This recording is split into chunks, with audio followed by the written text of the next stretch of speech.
Quem dizem os homens ser o Filho do Homem?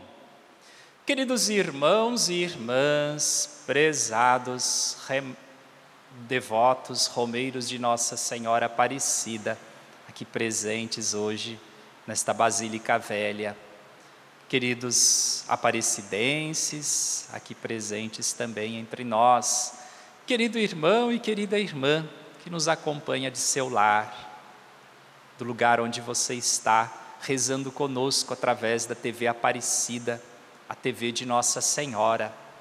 Que bom poder estar com você neste momento, que bom poder rezar esta ocasião do dia, neste momento em que encerramos o nosso dia. Irmãos e irmãs, a palavra de Deus traz para nós hoje uma mensagem muito bonita. Lembra-nos que Deus está sempre entre nós, dando-nos a oportunidade de um recomeço.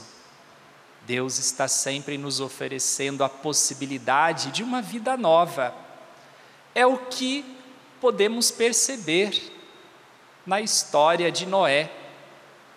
Em Noé, nós temos a humanidade nova, a nova humanidade que Deus quer ver acontecer no mundo.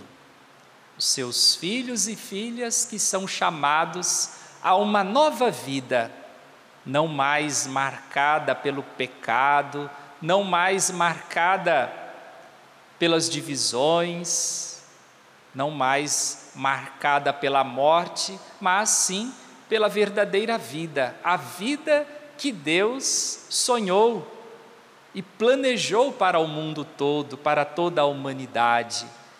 Então esta é a história de Noé, como temos acompanhado nestes últimos dias. Noé, que recebe de Deus a ordem de crescer e multiplicar, aquela mesma ordem que Deus tinha dado no passado a Adão e Eva, agora Deus concede a esta nova humanidade, crescer e multiplicar. Nossa vocação, meus irmãos e irmãs, está justamente em fazermos progressos, em crescermos como pessoas. Este é o grande desejo de Deus para nós, que a gente possa crescer, que a gente possa se tornar pleno. Isto significa crescer e multiplicar os dons que Deus nos deu. Esta é a nossa vocação e não podemos jamais dela desistir e nos esquecer. E por outro lado, nós também temos por missão zelar da criação. Deus dizia a Noé que ele devia respeitar toda a criação, a natureza, os animais, porque tudo era fruto do amor de Deus. Noé devia, com sua família, ter respeito por todas as coisas, e principalmente respeito pela vida do próximo, pela vida das outras pessoas. Deus ensinava a Noé e nós hoje a respeitarmos profundamente a dignidade da vida. Este é o dom maior, mais precioso, que deve estar sempre em primeiro lugar, que deve ser sempre colocado acima de todas as coisas, de todas as leis, o respeito à vida, a preservação da vida humana, a sua salvação. E é justamente isto que Deus, ao estabelecer a sua aliança com Noé, ensina, que ele se dispõe, que ele assume a cuidar para que haja sempre vida plena para nós. É o compromisso de Deus nesta aliança. E, por outro lado, Deus espera que também Noé, isto é, a humanidade, nós hoje, também nos comprometamos, também façamos a nossa parte em prol da vida. Uma aliança representa sempre compromisso de duas partes, né? Deus faz a sua parte, ou seja, Ele defende a vida, Ele protege os seus filhos e filhas, Ele nos dá as condições necessárias para crescermos e multiplicarmos, mas, por outro lado, também nos cabe cuidar para que esta vida seja, de fato, preservada, amada, respeitada.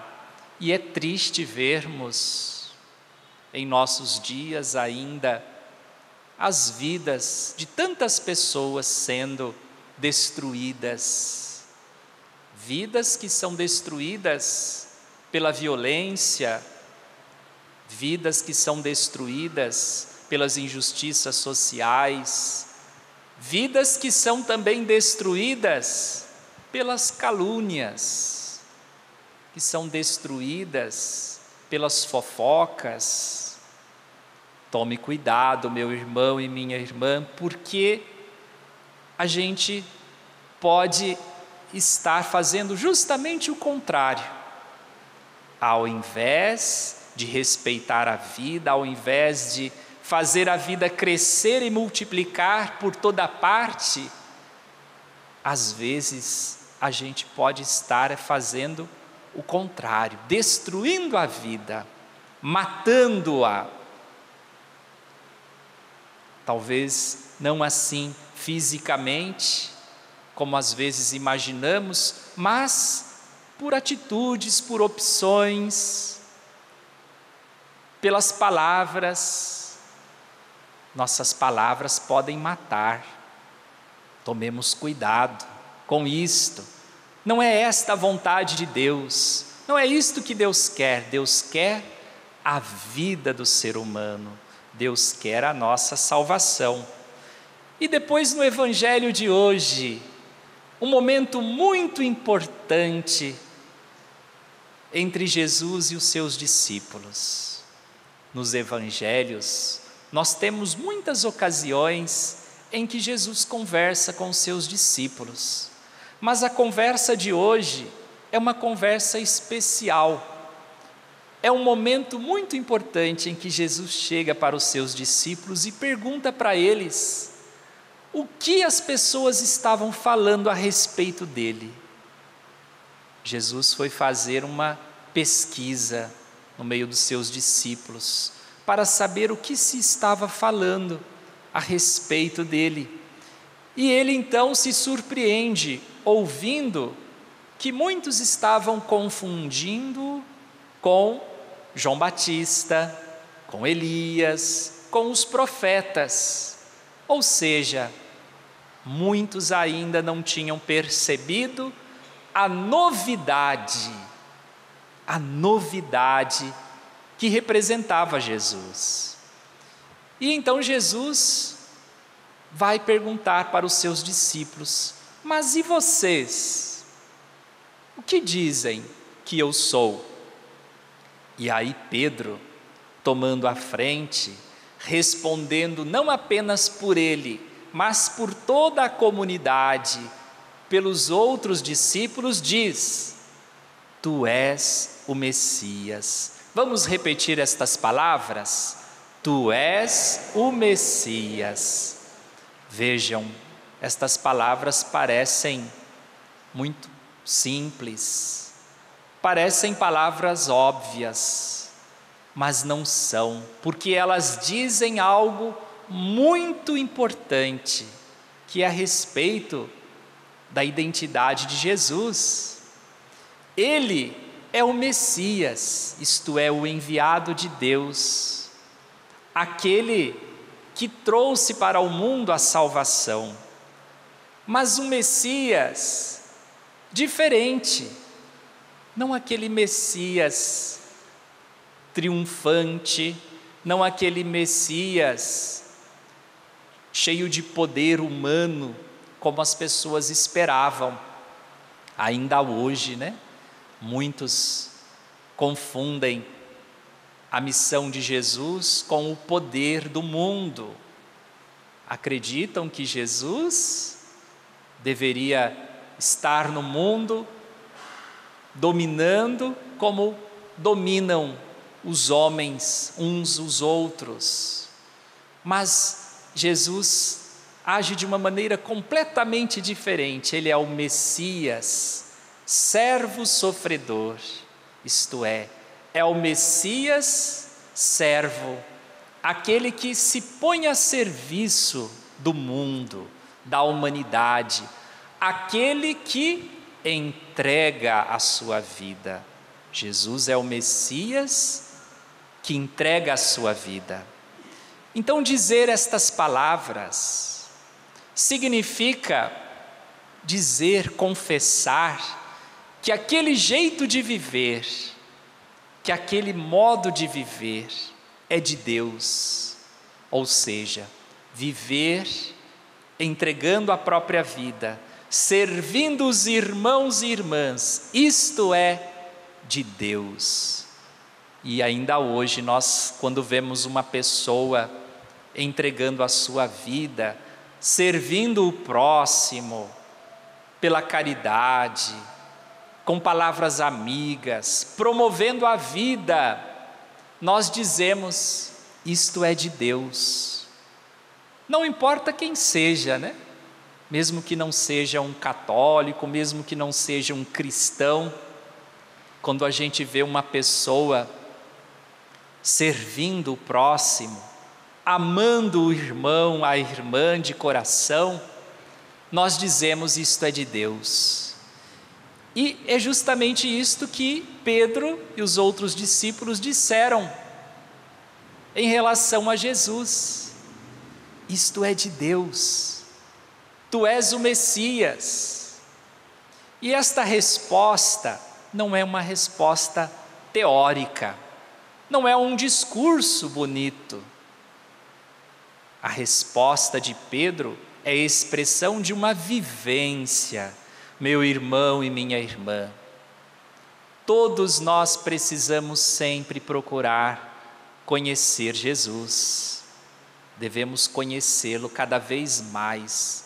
Nunca devemos nos dar por satisfeitos que já o conhecemos totalmente. Grande engano é dizer que sabemos tudo a respeito de Jesus. Nada disso, não sabemos muita coisa. Precisamos antes ter um coração aberto para conhecê-lo. E o conhecimento de Jesus nós alcançamos pela vivência. É vivendo o que ele ensinou, é praticando suas palavras, é adotando a sua mensagem, é que nós alcançaremos conhecê-lo. Não basta a gente ficar apenas decorando o catecismo, decorando orações bonitas. Tudo isso ajuda, contribui, mas não é suficiente. Conhecer Jesus é uma proposta que precisa envolver nossa vida por completo. Eu diria a você, querido irmão e querida irmã que está aqui nesta Basílica Velha, e você que está também na sua casa, nos acompanhando neste momento, você está realmente buscando conhecer Jesus? Você está realmente procurando aprofundar a sua vivência, a sua intimidade com Ele? A gente precisa todos os dias nos fazermos esta pergunta: quem é o Senhor para mim? Esta resposta nós não precisamos dizer com palavras. Você não precisa dizer quem é Jesus para você. Basta você mostrar com sua vida, com suas atitudes, com seu testemunho.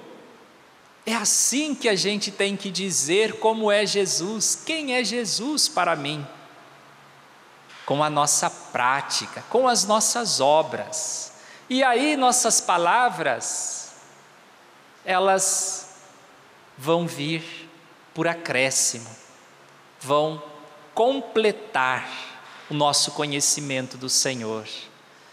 Que todos nós então hoje nos esforcemos neste propósito de viver este caminho de Jesus, de produzir, de fazer crescer a vida, multiplicá-la e não destruí-la, e não maltratá-la, fazer a vida crescer. Que possa nossa mãe querida, a Senhora Aparecida, nos ajudar nesta caminhada com seu Filho Jesus. Rogai por nós, Santa Mãe de Deus.